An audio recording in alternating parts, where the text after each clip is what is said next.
Hello everyone, Football Talk मा स्वागत छ। आर्सेनलले टोटनह्यामलाई इमिरेट्स स्टेडियममा 4-1 ले जितेको छ। It was a statement win for Arsenal against Tottenham in North London derby.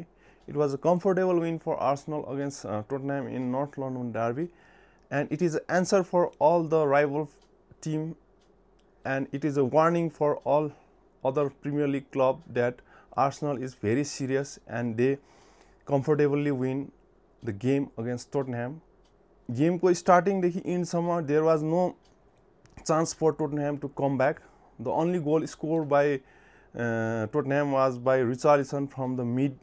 That was the small mistake done by Zubimendi. अनि त्यो गोल पनि एकदमै दामी गोल थियो Richarlison को, and it may be the goal of the season हुन सक्छ यो प्रिमियर लिग सिजनमा। अब यता आर्सेनल को कुरा गर्ने हो भने चाहिँ आर्सेनल को पर्फर्मेन्स, आर्सेनल को अट्याक, आर्सेनल को डिफेन्स चाहिँ धेरै राम्रो थियो। ग्याब्रियल को एब्सेन्स चाहिँ खट्किएको थिएन किनभने ह्यान्डिक्यापले धेरै राम्रो खेलेको थियो यो गेममा। लिएन्डर ट्रोसार्ड को पर्फर्मेन्सलाई पनि मान्नुपर्छ। First goal was done by Leandro Trossard with a beautiful chip pass from Mikel Merino. Merino चाहिँ अन्डरडग जस्तै थियो यो गेममा, but his playing style was brilliant. अब अर्को प्लेयर को कुरा गर्ने हो भने average AJ, he was totally dominating and he was outclass in this game.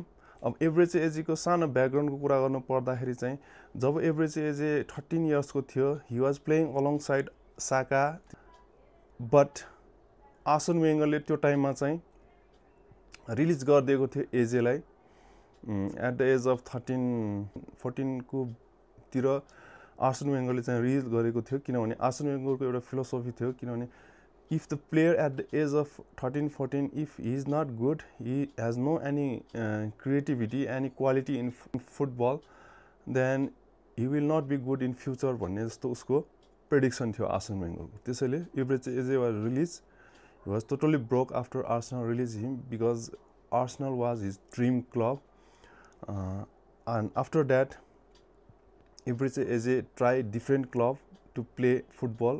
He went to Fulham, Reading, Millwall, Coventry City, and he has a breakthrough in the club in QPR, Queen's Park Rangers, where एजे चाहिँ एजेले आफ्नो performance चाहिँ धेरै improvement गरेको थियो QPR को क्लबसँग खेलेपछि। अनि त्यसपछि चाहिँ आहा गए क्रिस्टल प्यालेसलाई, अनि क्रिस्टल प्यालेसले साइन इन गर्यो ब्याक 3 इयर्स अगाडि। अनि क्रिस्टल प्यालेसमा चाहिँ he was a outstanding player. His playing style and his improvement was next level when he was at Crystal Palace and Arsenal sign him this season.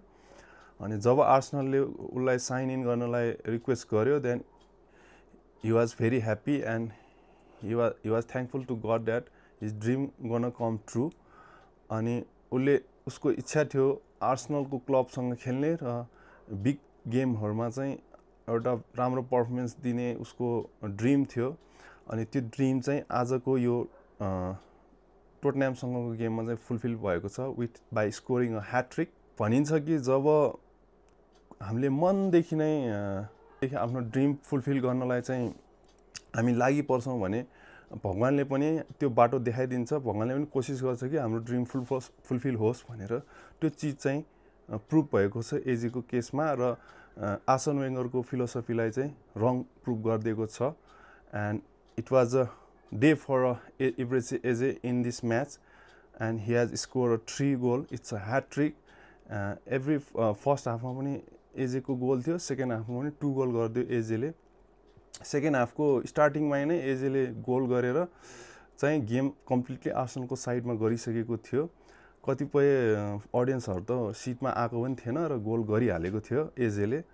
त्यसपछि फेरि अर्को goal 70 मिनटमा गरिदियो एजेले and it was very comfortable win for Arsenal. Game हेर्दाखेरि आर्सेनलको game हेर्दाखेरि एक थप पनि लागेन कि it's a north London derby, किनभने it is like a comfortable casual win जस्तो थियो, like playing with Leeds United or यस्तै अरू क्लबसँग खेलिरहेको जस्तो भनक थियो। टोटनह्यामले गेममा फर्किन ट्राई गर्यो तर त्यस्तो किलर अटेम्पहरू के पनि गर्न सकेन टोटनह्यामले यो गेममा। आर्सेनलले चान्सै दिएन। एभ्री मुभमेन्टमा आर्सेनलले पोजिसन बल लुटिहाल्ने, ball control, man to man marking सबै एभ्री डिफेन्स मिड सबैमा राम्रो पर्फर्मेन्स थियो। The only score by Richarlison goal was one small mistake by Zubimendi and a goalkeeper David Rai.